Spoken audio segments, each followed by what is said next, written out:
YouTube.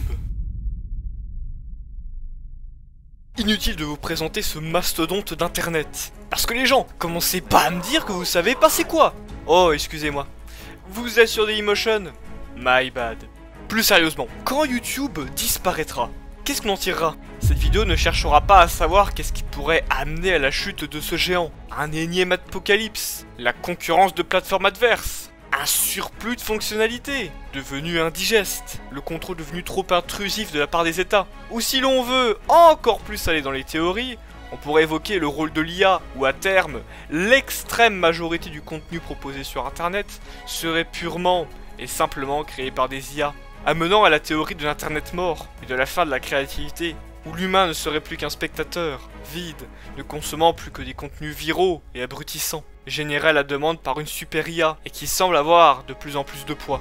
Mais ça, c'est encore un autre sujet. Mais bon, revenons sur notre idée de départ. Que restera-t-il de YouTube lorsque ce dernier ne sera plus qu'une relique? Cette vidéo sera ainsi une sorte d'iceberg, où de manière chronologique, nous voyagerons dans des futurs plus ou moins lointains, tout en faisant des parallèles historiques pour bien se rendre compte que l'internet ne représente qu'une micro-fraction de l'histoire humaine. C'est un sujet vaste et complexe. Vous vous doutez bien que j'ai dû faire des choix, et m'appuie également sur un ressenti personnel. Et c'est là que l'espace commentaire entre en jeu. À vous de débattre, et apporter d'autres points de vue et argumentaires à ce sujet. Sur ce, c'est parti.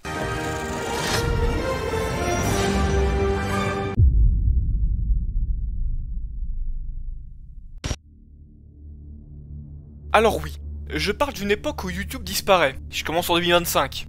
Pourquoi?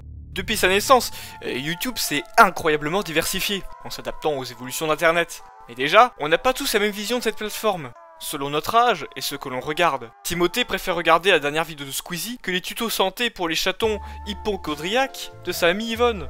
La force de YouTube est que c'est une plateforme multigénérationnelle, avec une quasi-infinité de contenus et manières d'aborder des thématiques.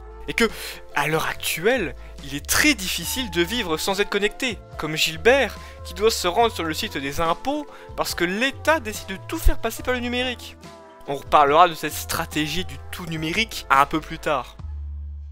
Comment définir YouTube? Selon Wikipédia, YouTube est un site web d'hébergement de vidéos et média social sur lequel les utilisateurs peuvent envoyer, regarder, commenter, évaluer et partager des vidéos en streaming. Ok, c'est une définition large mais compréhensible.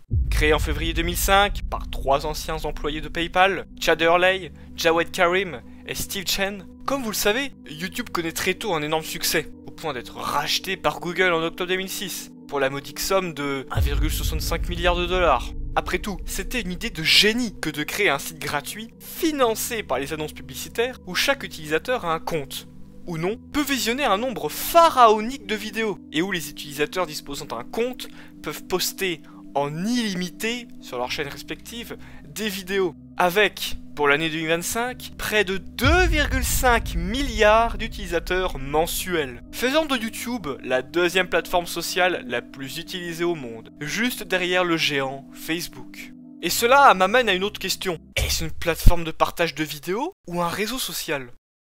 Historiquement, c'est un site de partage de vidéos, mais au fil des années, pour continuer à être compétitif, YouTube a dû intégrer de nombreuses fonctionnalités, tirées d'autres réseaux sociaux, comme les commentaires, abonnements, posts communautaires, live, ou encore les shorts. Ce qui m'amènera à parler du fourre-tout qu'est YouTube actuellement. Gardez-le dans un coin de la tête. YouTube, né comme simple site de partage de vidéos, est devenu en 20 ans un véritable écosystème numérique, multigénérationnel, omniprésent et hybride. Il oscille entre médias social et plateformes audiovisuelles, ayant permis à des gens lambda de se hisser à rang de star nationale, voire mondiale. Ce n'est plus juste un site, il est le miroir du nouveau paradigme occidental, être influenceur.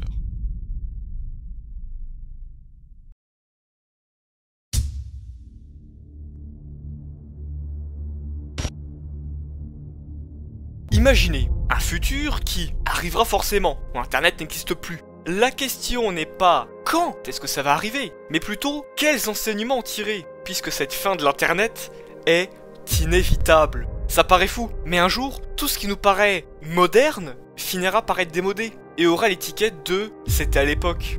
Et ben un jour, tous les réseaux sociaux actuels finiront par l'avoir. C'est déjà le cas, selon certains pour Facebook, surnommé le réseau des boomers.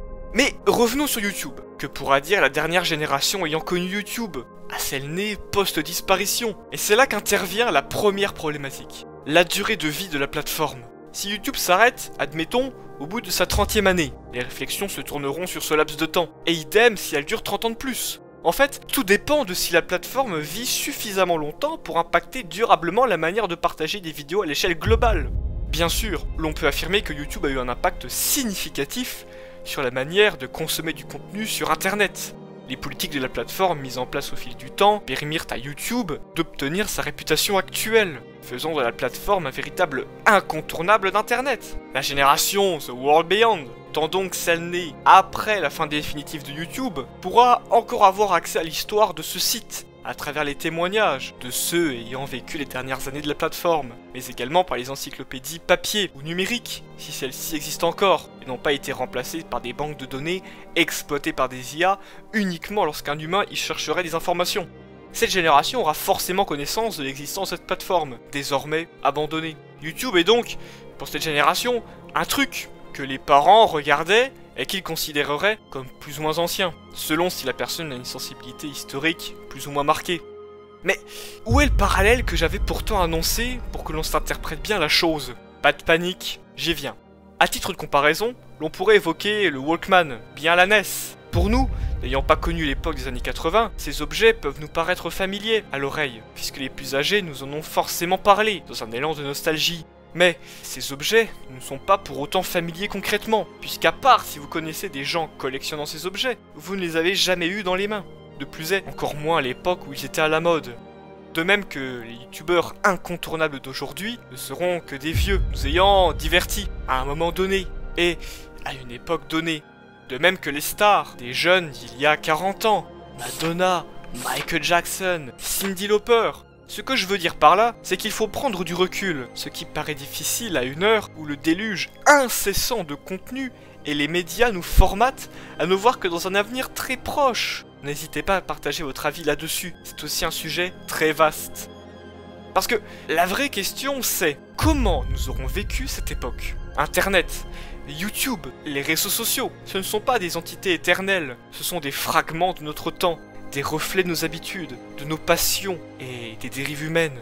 Puisque tout ce que nous appelons aujourd'hui le présent deviendra l'époque. Parce qu'un jour, quelqu'un demandera « C'était comment YouTube ?» Si je vous demande de vous représenter le monde, la société, d'il y a 100 ans, qu'est-ce qui vous viendrait à l'esprit? Le grand public a en général une vision très vague du monde des années 20. De plus est, pour ceux qui ne s'intéressent pas à l'histoire, c'est encore plus compliqué. Ça me fait penser aux incultes de l'histoire qui ne savent même pas à quoi correspond le 14 juillet. Vraiment, premier degré. Alors que toutes les trends de TikTok, ça y va. Bref, ça aussi c'est un autre sujet. Vous voyez qu'en l'espace de 100 ans, le souvenir n'est contenu plus que dans les archives. Et la vision d'une invention peut être alors faussée, voire totalement être inconnue, selon si la personne s'intéresse à l'histoire. De plus est, d'autres inventions viendraient probablement remplacer leurs ancêtres. YouTube serait alors le dinosaure sous-évolué d'une autre plateforme.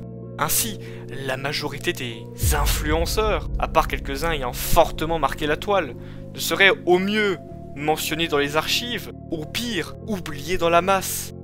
Et c'est de ça qu'il faut se rendre compte, puisque la majorité des influenceurs actuels se projettent dans un avenir extrêmement proche, cherchant à produire du contenu viral à un moment donné, et qui se consomme dans l'immédiat. Nous ne sommes plus dans l'idée de marquer dans le marbre quelque chose, mais bien de satisfaire une demande de nouveautés incessante et éphémère. C'est le piège d'aujourd'hui. L'histoire ne retient pas tout, elle trie, elle efface, elle simplifie. Et dans ce tri, les contenus éphémères, les visages viraux, les tendances fugaces disparaissent sans laisser de traces. Alors, avant de courir après l'instant, peut-être faudrait-il se demander qu'est-ce qui mérite vraiment d'être retenu. Parce qu'au fond, ce n'est pas la viralité qui fait l'histoire, c'est la profondeur, la vision et le sens qu'on choisit d'y mettre. Seul le travail du temps, tel la goutte d'eau creusant la pierre, par les souvenirs, par les écrits, par les individus.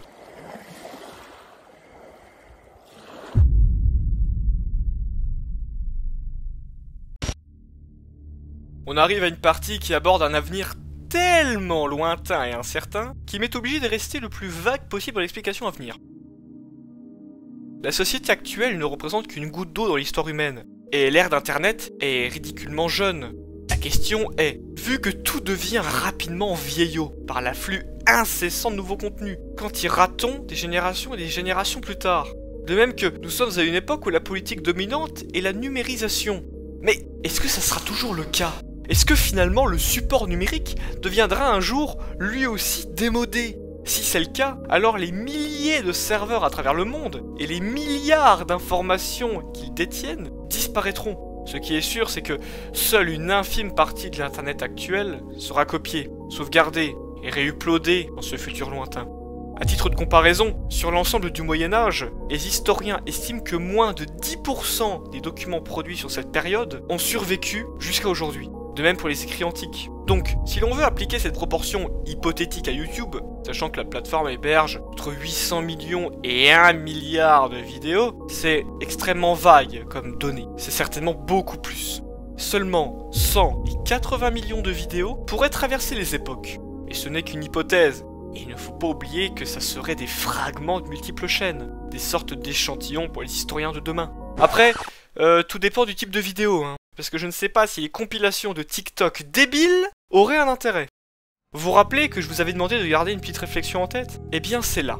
Parce que oui, YouTube, comme les autres réseaux sociaux d'ailleurs, est victime du modèle actuel. Tout est un fourre-tout, avec 26 fonctionnalités différentes, ce qui l'enrichit, mais on a aussi un peu de mal à s'y repérer. De même pour la monotonie du contenu, où finalement, quelle que soit la chaîne que tu regardes, ils font tous les mêmes vidéos. C'est fade. À croire que YouTube est devenu ce que les gens critiquaient, la télé. L'arrivée des shorts est un marqueur de faiblesse, puisque, par peur d'être rattrapé par TikTok, l'entreprise s'est ruée sur cette nouvelle mine d'or, que sont les vidéos courtes, pour rester compétitif.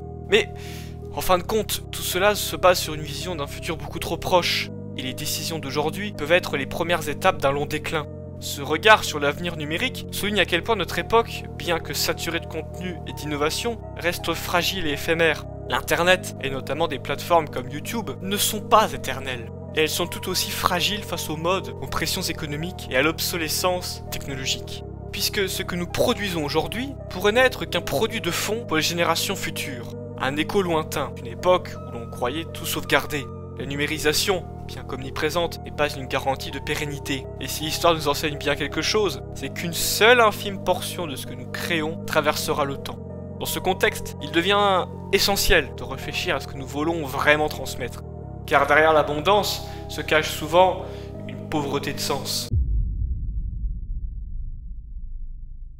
Alright, so here we are in front of the elephants. The cool thing about these guys is that they have really long fronts, and that's cool. And that's pretty much all there is to say. Peut-être que cette vidéo fera elle aussi partie des survivantes. Bien a de grandes chances de disparaître, puisque peut-être trop intellectuelle. C'est pour ça qu'il est important que nous prenions connaissance de ce que nous construisons, et surtout de ce que nous laissons derrière nous. Peut-être que le véritable défi du futur sera de retrouver, au milieu du chaos numérique, les fragments qui méritent d'être conservés. Voilà, je ne sais qu'apporter de plus en conclusion, mais je sais que la réflexion continuera dans les commentaires, et j'encourage cela, puisqu'il est important d'être confronté à des idées parfois en conflit aux nôtres, puisque hélas, Internet, malgré son infinité de ressources, nous pousse, à l'aide des algorithmes, à nous affermir dans nos sphères d'idées. Serait-ce ça qui provoquera la fin d'Internet ?